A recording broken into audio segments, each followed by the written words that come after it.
I'm here to talk about this book, A Court of Thorns and Roses by Sarah J. Maas, the hottest book from 4 years ago. I bought this book actually in 2016 and I didn't read it until a week ago.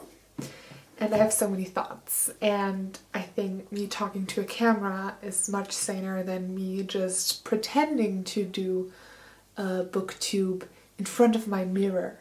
So I want to talk about it. I'm planning to do like red makeup for the book cover, and I'm not a professional. Please know this. Thoughts. I have just thoughts everywhere here. There are humans, just like us, and then there are the fairies.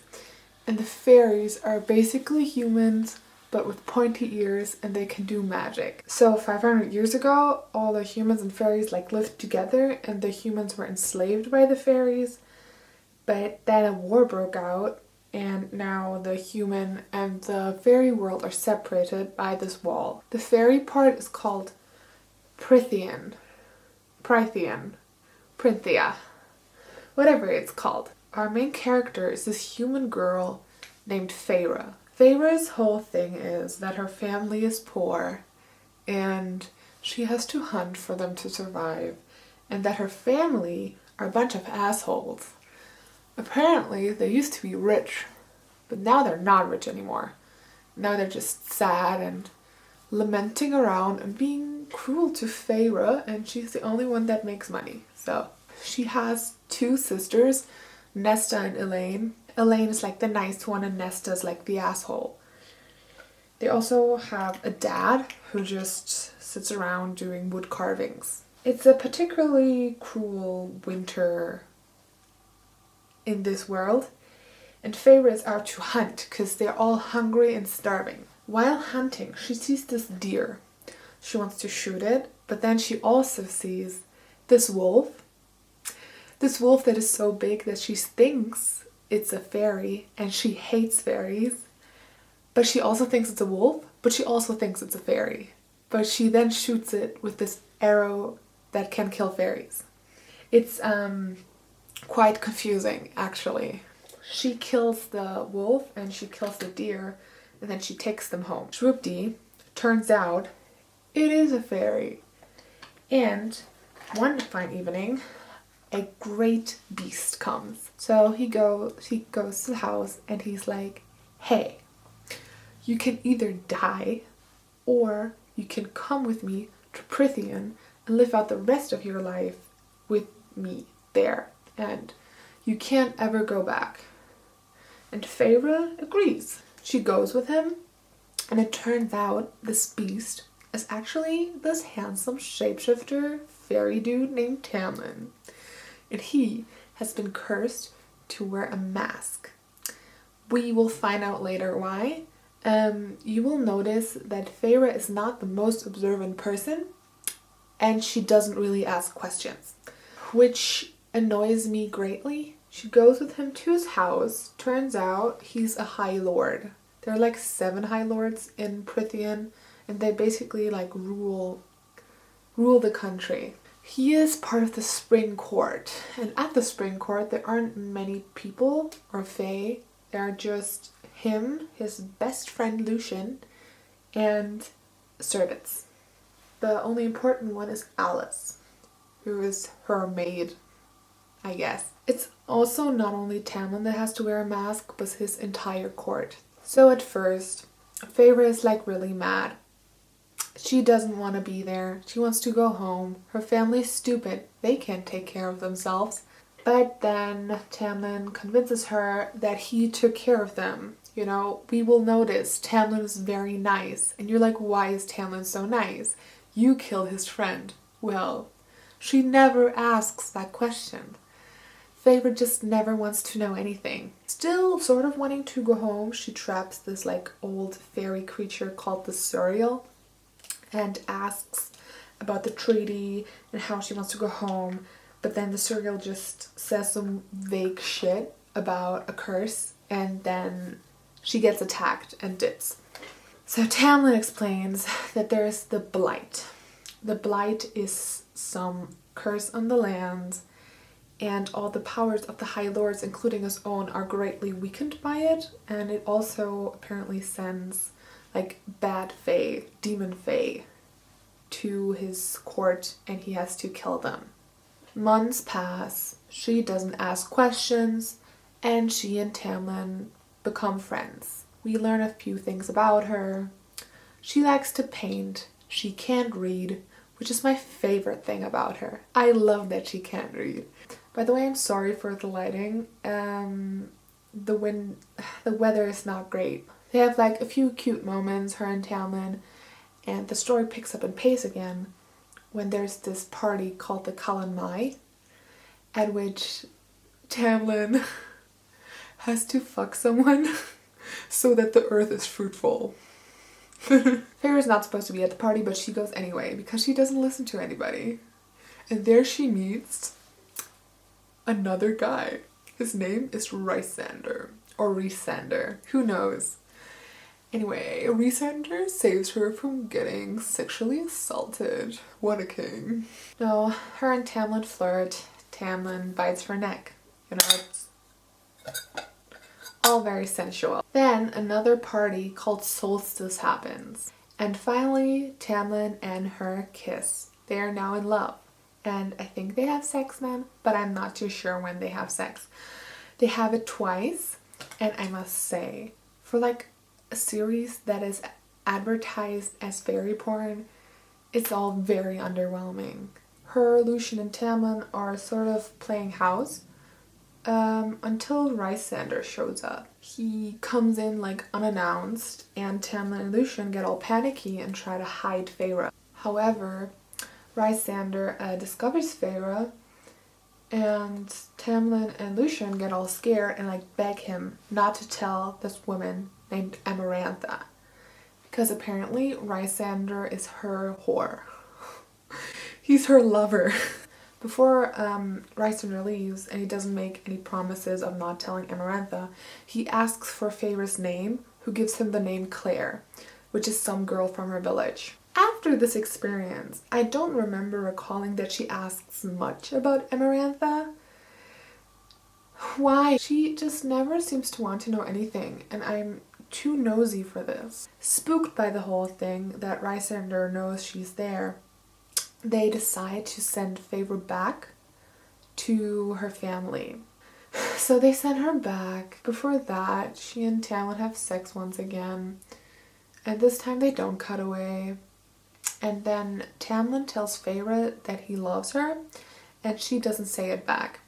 And I'm like, good for her. You know, I think people tell each other that they love each other way too early. The sex scenes in the book are just few and then a little underwhelming. You know, not to slut shame, but you could have been sluttier. She goes back to her house, and they have a new house. They're really rich now because Tamlin gave them all this money and got her dad a new job. They have servants again, and they're just very well off. And they also forgot that she was abducted by the beast. They just think that she went away to take care of some aunt. Everyone forgot except Nesta. Nesta remembers, because Nesta can do anything. But then Feyre hears that this girl Claire, whose name she gave to Rhysander, is gone, and her entire family is dead, and their house has been burned down. So she's like, oh no, was that me? And then in her internal wisdom, she decides on her own to go back to Prythian and find Tamlin and Lucian again, because she will solve this.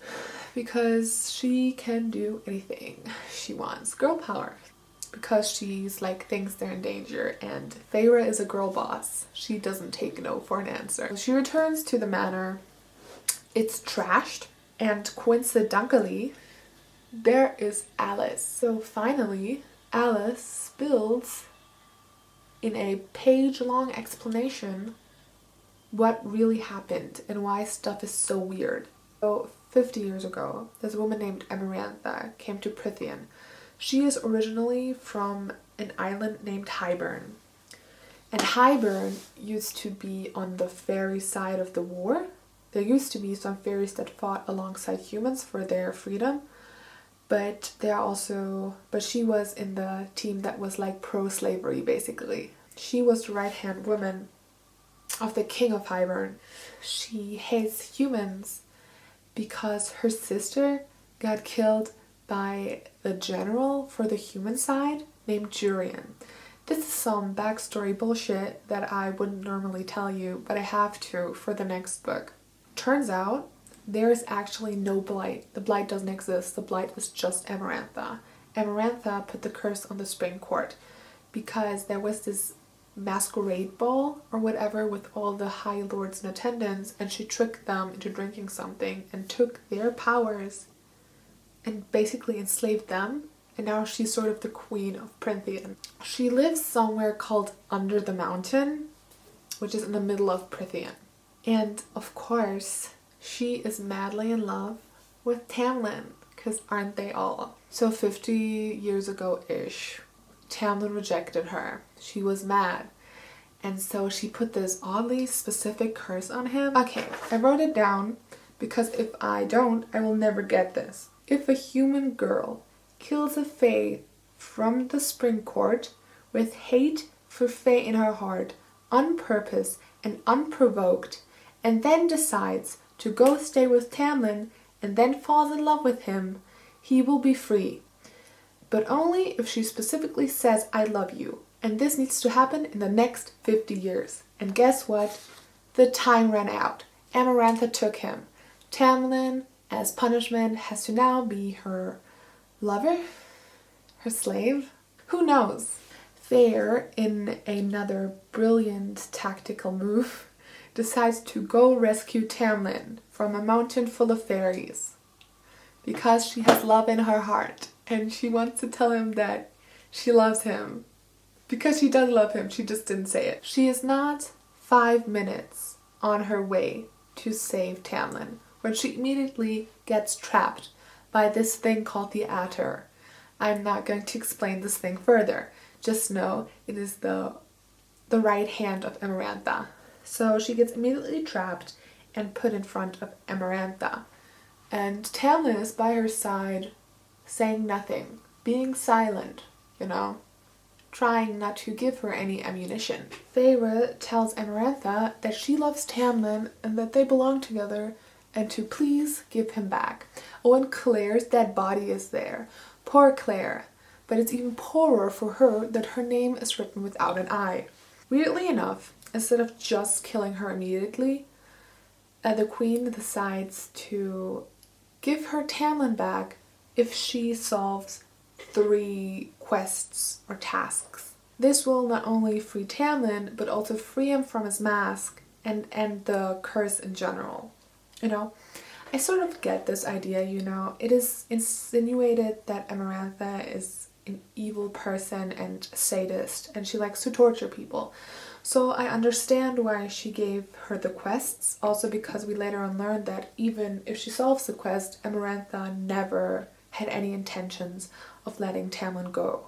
However, she then says this other thing which really annoys me because there's literally no reason for it. And that is, if Feyre can solve this riddle that Amarantha gives her, Tamlin and the curse will be immediately freed. Immediately.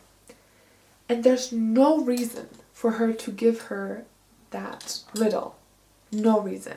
Plus, the riddle is stupid. I'm going to read it to you. There are those who seek me a lifetime but never we meet, and those I kiss but who trample me beneath ungrateful feet. At times I seem to favor the clever and the fair, but I bless all those who are brave enough to dare. By large my ministrations are soft-handed and sweet, but scorned I become a difficult beast to defeat. For though each of my strike lands a powerful blow, when I kill, I do it slow. And I read this, and I thought, is the answer love? And then I was like, no, that is too easy.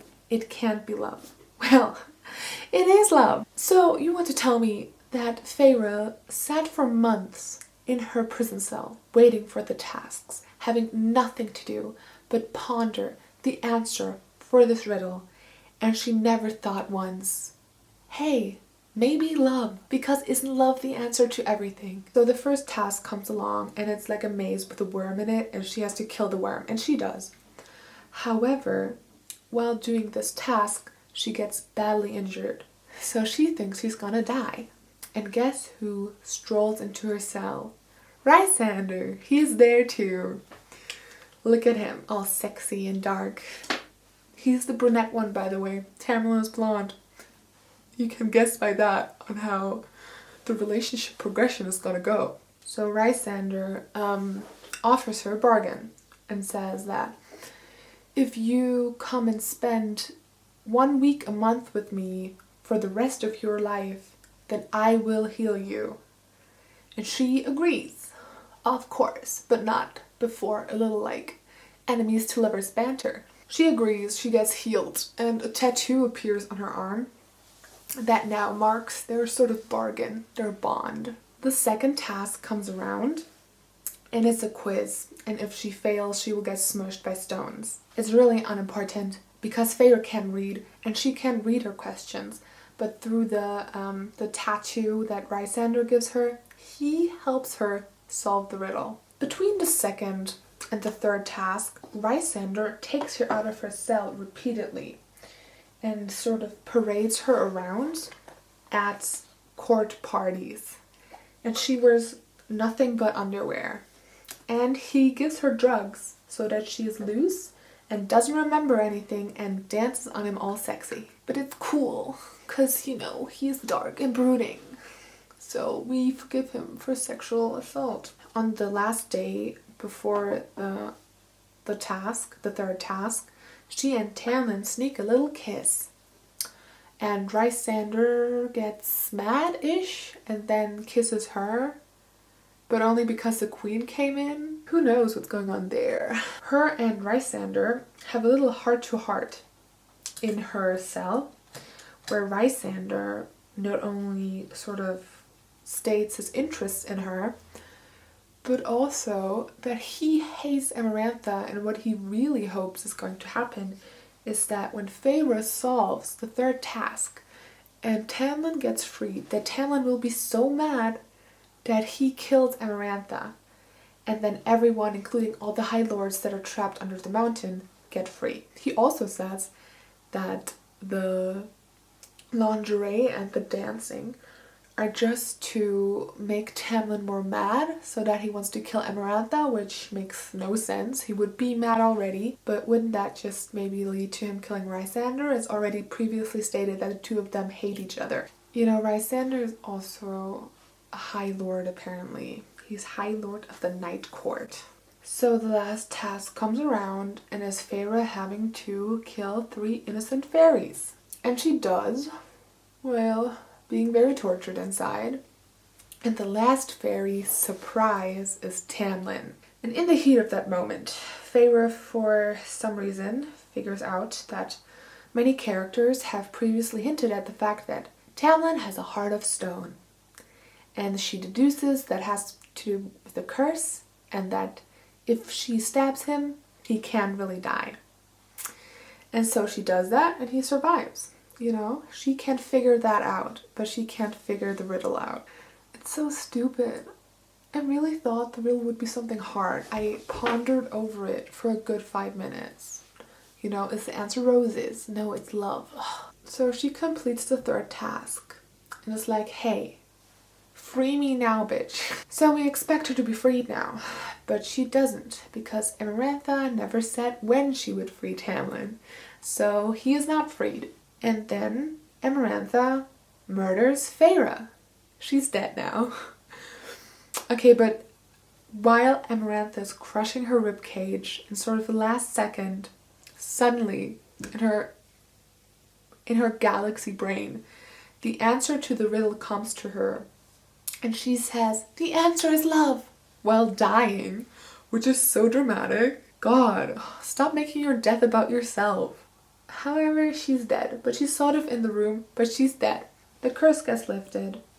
The mask falls off. Surprise, Tamlin is gorgeous. And he kills Amarantha.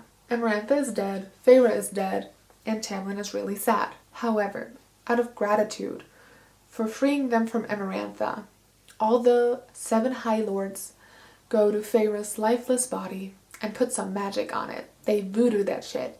And all of a sudden, Feyre is alive. But guess what? She's a fairy now. Before leaving the mountain, she has one last talk with Rhysander. They bond a little. And then Rhysander looks at her face and he steps back in confusion and then disappears, foreshadowing the events of the second book. Her and Tamlin are happy and in love, and they return to the Spring Court, which has magically been rebuilt, with all of the court in tow. They're a bunch of new people now. Happily ever after.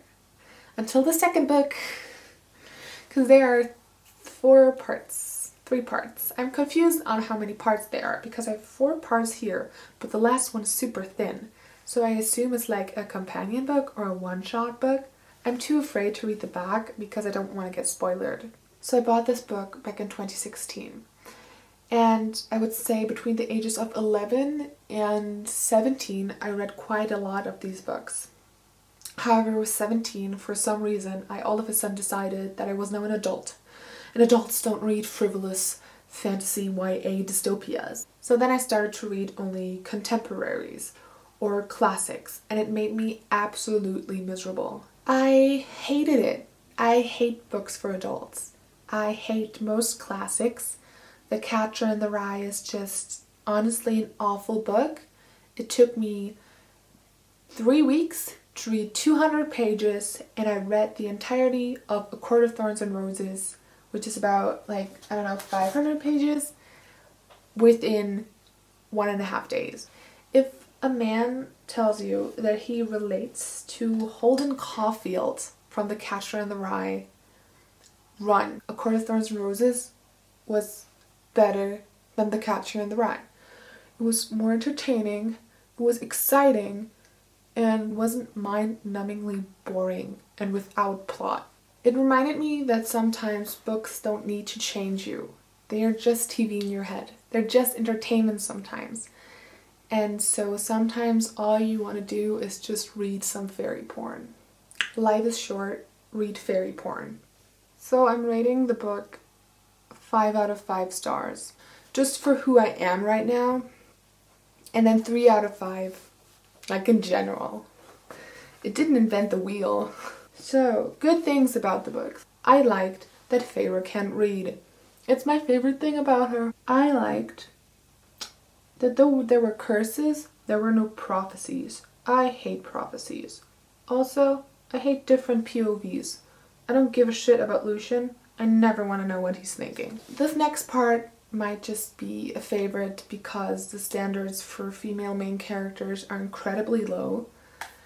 But I like that she wasn't a Katniss Everdeen type. You know, Feyre does hunt and she can fight, but she doesn't do it because she loves killing. She has feminine hobbies, like painting. She likes to wear dresses sometimes when she wants to feel pretty. And I'm so just tired of female characters that sort of hate femininity and are only strong in the way men are strong. And so I like that Feyre had feminine interests. That's not necessarily a tribute to Sarah J. Maas's great writing, but just, I think, the low standards we have. So things that I didn't like about the book. The riddle was just stupid. I already explained why. The sex scenes were just lackluster. I read 1.5 books of After, and it's better than this. So nothing is really scandalous. It's just all very vanilla. I recently read this Bloom and Baltor Wings fanfiction. I hate Lucian. He just doesn't do anything, and he's just boring. And I don't like him, and he's just whiny, and I don't like Lucian at all. I'm also still in the midst of trying to find out if a sad backstory necessarily relates to a character being deep. I think a good deep character, or a character that you can relate to, should have struggles while the reader is sort of present. When you tell me all this tragic backstory about Tamlin and Lucian, how his girlfriend got murdered by his family, I don't feel for it because I'm not there. There are just pages and pages of backstory. I want to be there when tragic stuff happens, and I want to see how it forms you. I don't want to be told about it afterwards. You know, the characters are just a little flat. So I finished my makeup. It looks interesting, doesn't it? Have a rosy afternoon. Bye.